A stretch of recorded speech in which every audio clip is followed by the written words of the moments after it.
In this tutorial, you learn how to use the Cut tool in CEREC on DS Core to clean up your scan and prepare a clear model for restoration design.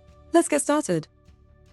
The Cut tool is available during the DI scan step, in the DI viewer right after the scanning phase, and in CEREC on DS Core design steps.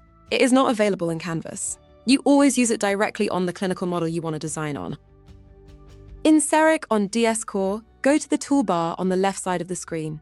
Select Cut. Your cursor changes to a crosshair. This indicates that cutting mode is active. Now outline the area you want to remove. Place points around the unwanted region using double-click with the mouse or a long press on a touch device. Continue setting points until the region is fully enclosed. Close the loop by double-clicking near the starting point. The selected area is now marked for removal. Confirm the action to remove the selected part of the model. The cleaned model remains, ready for further steps like margin line definition and design. If you cut away too much, you can undo the last action or restore the removed area during the same session. This allows you to work confidently without having to rescan the patient.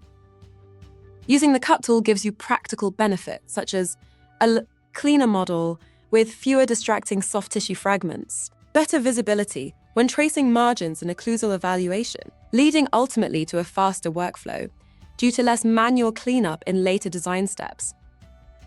And that's it. Be sure to check out our What's New section to learn about new DS Core features and functionalities. Thank you for watching.